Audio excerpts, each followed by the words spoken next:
শুভ সকাল সবাইকে আমন্ত্রণ মির্জাপুর সরকারি কলেজে অনলাইন ভিত্তিক ক্লাসে। আজকে আমি বাংলা প্রথম পত্র নিয়ে আলোচনা করব গদ্য বিষয়ে। আজকের আলোচ্য বিষয় মহাজাগতিক কিউরেটর, রচনা করেছেন মোহাম্মদ জাফর ইকবাল। মোহাম্মদ জাফর ইকবাল সম্পর্কে আমরা একটু আলোচনা করে নিব। মোহাম্মদ জাফর ইকবাল 1952 সালে সিলেটে জন্মগ্রহণ করেন। এরপর তিনি তার পিতার চাকরি সূত্রে বিভিন্ন জায়গায় অবস্থান করেছেন এবং ঢাকা কলেজ থেকে ইন্টারমিডিয়েট পাশ করার পর ঢাকা বিশ্ববিদ্যালয় থেকে তিনি স্নাতকোত্তর ডিগ্রি অর্জন করেন ফলিত পদার্থ তত্ত্বে।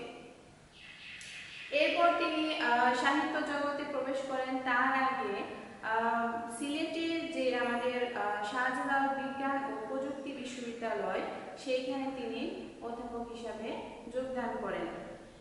সাহিত্যে তার পদচারণা হয় বৈজ্ঞানিক কল্পকাহিনী বা সায়েন্স ফিকশন রচনার মাধ্যমে, এবং এই বাংলা সাহিত্যে বৈজ্ঞানিক কল্পকাহিনী বা সায়েন্স ফিকশন এর জনক মোহাম্মদ জাফর ইকবালকে বলা হয়। তার উল্লেখযোগ্য কিশোর উপন্যাসগুলোর মধ্যে দীপু নাম্বার 2 এবং আমার বন্ধু রাশেদ উল্লেখযোগ্য। এছাড়াও তিনি অসংখ্য সাহিত্য রচনা করেছেন এবং এই সাহিত্য আর বৈজ্ঞানিক কল্পকাহিনী রচনার জন্য তিনি বিভিন্ন পুরস্কারে ভূষিত হন। তারই একটি বৈজ্ঞানিক কল্পকাহিনী ভিত্তিক রচনা এই মহাজাগতিক কিউরেটর। মহাজাগতিক কিউরেটর নিয়ে আজকে আমরা আলোচনা করব। এর আগে মহাজগৎ কি সে সম্পর্কে আমরা সবাই জানি। মহাজগৎ হচ্ছে এই যে আমরা সৌরজগতের গ্রহ আছে, এই গ্রহগুলোর মতোই আরো অনেক গ্রহ এবং নক্ষত্র কিন্তু এই সমগ্র বিশ্বমণ্ডলে ছড়িয়ে আছে।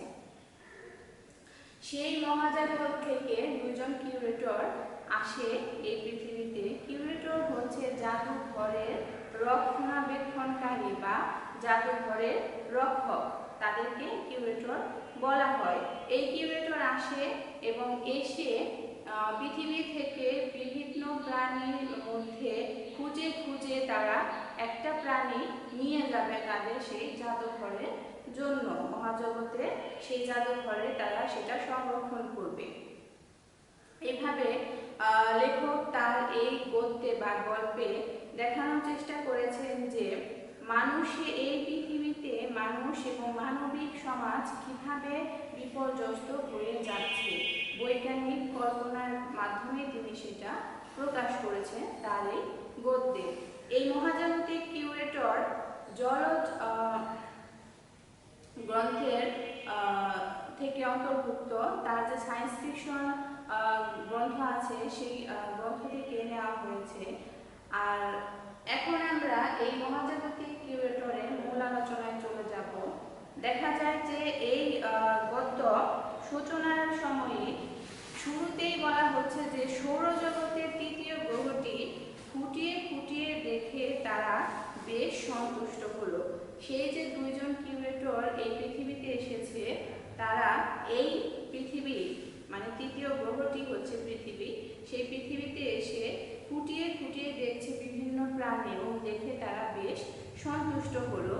এবং প্রথম প্রাণীটি বলছে এখানে প্রাণের বিকাশ হয়েছে। বিভিন্ন প্রাণী এখানে ছড়িয়ে ছিটিয়ে আছে, গাছপালা আছে, ব্যাকটেরিয়া আছে, ভাইরাস আছে এবং বিভিন্ন পশু পাখি আছে। এই সমস্ত কিছু ছড়িয়ে ছিটিয়ে আছে পৃথিবীতে। এই কারণে বলছে যে প্রথম প্রাণীটি এখানে প্রাণের বিকাশ হয়েছে। ক্ষুদ্র এই কোষী প্রাণী থেকে লক্ষ কোটি কোষী প্রাণী এই পৃথিবীতে আছে। জটিল নয়, সহজ, তাদের সাধারণ ভাইরাস, ব্যাকটেরিয়া এবং এক জায়গায় স্থায়ী সেই যে বৃক্ষ, গাছপালা, যারা নিজেদের খাদ্য নিজেরাই তৈরি করে নিচ্ছে, এমনকি মানুষের জন্য তারা অক্সিজেন ছেড়ে দিচ্ছে এবং কার্বন ডাই অক্সাইড তারা গ্রহণ করছে। এই পৃথিবীতে আছে পশু পাখি যারা ভারসাম্য রক্ষা করছে। এরকম বিভিন্ন প্রাণী তারা খুঁজে খুঁজে বের করছে এবং দেখছে কোনটা ভালো কোনটা ভালো নয়। তাদেরকে এই প্রাণীগুলো থেকে সর্বোৎকৃষ্ট প্রাণীটাকে বেছে নিয়ে যেতে হবে। এ কারণে বলছে যে তাদের সবারই কিন্তু গঠন যে সেই গঠনটা কিন্তু সহজ, জটিল নয়। কেন জটিল নয়? কারণ তাদের সবারই গঠন হচ্ছে ডিএনএ দিয়ে। বাহ্যিক গঠন সবারই ভিন্ন, কেউ বেটে, কেউ লম্বা, কেউ ফর্সা, কেউ কালো, কিন্তু ভেতরের যে গঠনটা সেটা কিন্তু সবারই একই। এ কারণে বলছে যে সবারই বাহ্যিক গঠন ভিন্ন, কিন্তু যে মৌলিক যে বৈশিষ্ট্য সেই বৈশিষ্ট্য কিন্তু সবারই এক। তো এই যে ডিএনএ দিয়ে তৈরি, তাদের যে ডিএনএ যে নীল নকশা, সেই নীল নকশাটা কারো সহজ এবং কারো জটিল, এতটুকুই হচ্ছে পার্থক্য। তো প্রথম প্রাণীটি বলছে যে এই যে বিভিন্ন প্রজাতির প্রাণী এখানে আছে, এর মধ্যে থেকে কোন প্রাণীটিকে তারা নিয়ে যাবে। তো অনেক ধরনের প্রাণী পশু পাখি তারা দেখছে, কিন্তু কোনোটাই তারা ঠিক মতো পছন্দ হচ্ছে না তাদের। প্রথমেই তারা দেখো এই গল্পে প্রথমেই তারা দেখছে যে অতি ক্ষুদ্র ভাইরাস এবং ব্যাকটেরিয়া। এই ভাইরাস এবং ব্যাকটেরিয়া অতি ক্ষুদ্র হওয়ার কারণে কিন্তু তারা সেটা নিচ্ছে না, কারণ এত ক্ষুদ্র জিনিস তারা নিয়ে যেতে পারবে না। আবার একই সময়ে নীলতিমি এবং হাতি, যে আমাদের বিশাল প্রাণী নীলতিমি এবং হাতি, সেই নীলতিমি এবং হাতিকেও তারা নিচ্ছে না, কারণ এত বড় প্রাণীটাকে সংরক্ষণ করাও কষ্টকর হবে তাদের সেই মহাজগতের যে জাদুঘর সেখানে, এটা বয়ে নিয়ে যাওয়াও কষ্টকর। এরপর তারা গাছপালা দেখছে, গাছপালা কিন্তু এক জায়গায় স্থির, সেটা নিয়ে তাদের কোনো কাজ হবে না, কারণ তাদের সেই জগতে কিন্তু চলমান, সবাই কিন্তু ব্যস্ত, গতিশীল। সেই গতিশীল প্রাণের মাঝে এই স্থিতিশীল বা স্থির বস্তু নিয়ে আসলে কোনো কিছু হবে না, এই কারণে তারা গাছটাকেও নিচ্ছে না। এরপর তারা সরীসৃপ প্রাণী সাপকে দেখছে, সাপ কিন্তু সরীসৃপ প্রাণী। এই সরীসৃপ প্রাণী কিন্তু শীতের মধ্যে একদম স্থবির হয়ে পড়ে ঠান্ডার মধ্যে, এবং তারা কিন্তু মানে খুবই শান্তশিষ্ট থাকে, চলতে চায় না, এক জায়গায় স্থির, বেশিক্ষণ নড়াচড়া করে না। এরকম প্রাণী নিয়েও তাদের কোনো কাজ নেই, এই কারণে তারা সাপটাকেও বাদ দিয়ে দিচ্ছে। তো এক পর্যায়ে এই কিউরেটর দুজন কিন্তু খুবই সংকটের মধ্যে পড়ে যায় যে কোন প্রাণীটিকে তারা নিয়ে যাবে। তারা আবার দেখছে একটা পাখিকে দেখছে। প্রথম প্রাণীটি বলছে যে এই প্রাণীটাকে আমার কিন্তু খুব পছন্দ হয়েছে, এই প্রাণীটা হচ্ছে পাখি। কিন্তু দ্বিতীয় প্রাণীটি আবার বলছে যে খুব সুন্দর, এই পাখি উঠতে পারে, কিন্তু এর বুদ্ধিমত্তা নিয়ে আমার সন্দেহ আছে। আচ্ছা, এই যে বুদ্ধিমত্তা নিয়ে সন্দেহ প্রকাশ করলো, এতে কিন্তু সেই পাখিটা নিয়েও বাদ পড়ে গেল। এরপরে দেখা যায় যে ডোরাকাটা বাঘ, সে বাঘ নেবে, কিন্তু বাঘ কিন্তু সামাজিক প্রাণী নয়, সে আলাদা থাকতে পছন্দ করে, একা থাকতে পছন্দ করে। এখন শেষ পর্যন্ত তারা আরেকটি প্রাণীকে বাছাই করে, যেটা কুকুর। কুকুর কিন্তু গৃহপালিত, সেটাই মানুষ বাড়িতে পোষে, কিন্তু এই কুকুরের কিন্তু স্বকীয়তা নষ্ট হয়ে যাচ্ছে। তারা কিন্তু অতিরিক্ত প্রভুভক্ত প্রাণী, যে কারণে এই স্বকীয়তাহীন প্রাণীটিকেও তারা নিচ্ছে না। এই যে এতগুলো প্রাণী তারা দেখছে পৃথিবীতে এসে, কোনো প্রাণী কিন্তু তারা নিতে পারছে না, কারণ এক একটা প্রাণীর এক এক রকম বৈশিষ্ট্য, যে বৈশিষ্ট্য তাদের ভালো লাগছে না, কিংবা তারা যে তাদের সেই জাদুঘর মহাজগতে নিয়ে যাবে সেইখানে এসে এই প্রাণীগুলো মানানসই হবে না। এক পর্যায়ে প্রথম প্রাণীটি বলছে যে এই গ্রহে যে প্রাণীটি সবচেয়ে বেশি আলোড়ন সৃষ্টি করেছে সেই প্রাণীটিকে আমরা নিয়ে যাব। তো সেই কিউরেটরের মধ্যে একজন বলছে যে কোন প্রাণী, তো এই কোন প্রাণী প্রশ্নে সেই উত্তর বেরিয়ে আসে যে মানুষ। মানুষকে তারা নিয়ে যাবে তাদের সেই জাদুঘরে, কারণ মানুষ এই পৃথিবীতে সবচেয়ে বেশি আলোড়ন সৃষ্টি করেছে। মানুষ সৈনিক, মানুষ সংগ্রামী, মানুষ চাষাবাদ করে, মানুষ বুদ্ধিজীবী, মানুষ সামাজিকভাবে বসবাস করে, একজনের বিপদে আরেকজন এগিয়ে আসছে এবং তারা কিন্তু নগরের পত্তন করেছে, পৃথিবীকে উন্নত করছে, পৃথিবীর যে সমগ্র যে বৈশিষ্ট্য বা বাহ্যিক দিক এগুলোকে তারা সুন্দর করে তুলছে, বৃহৎ বৃহৎ অট্টালিকা তৈরি করছে, এত কিছু তারা করছে। তো পৃথিবীর যে উন্নয়ন তাতে কিন্তু এই মানুষের ভূমিকা অপরিহার্য। এই কারণে তারা মানুষকে নিতে চাচ্ছে। মানুষ সামাজিক জীব, সমাজবদ্ধভাবে তারা বসবাস করে, সব বৈশিষ্ট্য তাদের মধ্যে আছে। কিন্তু শেষ পর্যন্ত একজন কিউরেটর বলছে যে তুমি কি সত্যি বিশ্বাস করো মানুষ এই গ্রহের শ্রেষ্ঠ প্রাণী? এই যে একটা প্রশ্নবোধক চিহ্ন যে এই মানুষ কি এই গ্রহের শ্রেষ্ঠ প্রাণী, তুমি কি সত্যি বিশ্বাস করো? তখন কিন্তু আরেকজন কিউরেটর একটু সংশয়ে পড়ে যায় যে এই কথা সে কেন বলছে। কথা বলার পেছনে কারণ হচ্ছে মানুষ যতই নগর সভ্যতার পতন করুক বা উন্নতির চরম শিখরে পৌঁছুক, তারাই কিন্তু পৃথিবীকে আবার ধ্বংস করে ফেলছে। এই যে বায়ু দূষণ, বায়ুতে তেজস্ক্রিয় পদার্থ, নিউক্লিয়ার বোমা ফেলে একজন আরেকজনকে মেরে ফেলছে, যুদ্ধ করছে শুধুমাত্র নিজের ক্ষমতার জন্য। এই যুদ্ধে কিন্তু তারা নিজেকেই ধ্বংস করে ফেলছে, এমনকি পৃথিবীটাকেও ধ্বংস করার উপক্রম তৈরি হয়েছে। তো এই কারণে তারা বলছে যে মানুষই কি শ্রেষ্ঠ? আসলে মানুষই এখানে শ্রেষ্ঠ নয়। এই কথায় বোঝানো হয়েছে গল্পে যে মানুষ যতই উন্নত হোক, নিজেকে উন্নত করুক, পৃথিবীকে উন্নত করুক, কিন্তু একটা পর্যায়ে কিন্তু তারাই নিজেদেরকে ধ্বংস করে ফেলছে, নিউক্লিয়ার বোম তৈরি করছে। তারা বিজ্ঞানের সাহায্য নিয়ে পৃথিবীকে উন্নত করছে, নিজেদেরকে উন্নত করছে এবং নিজেদের যে বাসস্থান, নিজেদের খাদ্যাভ্যাস, এই সব কিছু কিন্তু পরিবর্তন করে ফেলছে। সেই আদিম যুগ থেকে, আদিম যুগে মানুষ যেমন ছিল এখন কিন্তু মানুষ তেমনটা নেই, কিন্তু তারপরেও তারা ধ্বংসাত্মক, তারা ধ্বংস করে ফেলছে। এই কারণে এই মানুষকেও তারা নেবে না, কারণ এই মানুষ মাত্র 2 মিলিয়ন বছর বয়স এই মানুষের। এর মধ্যে তারা নিজেদেরকে ধ্বংস করার উপক্রম করে ফেলছে এবং তারা যে সেই মহাজগতে গিয়ে মহাজগৎটাকে ধ্বংস করে ফেলবে না, এর কোনো কিন্তু নিশ্চয়তা নেই।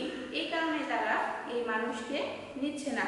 তো দ্বিতীয় প্রাণীটি, যে দ্বিতীয় কিউরেটর, সে বলছে যে মহাজাগতিক কাউন্সিল আমাদের কিউরেটরের দায়িত্ব দিয়েছে, আমাদের খুব চিন্তা ভাবনা করে প্রাণীগুলো বেছে নিতে হবে।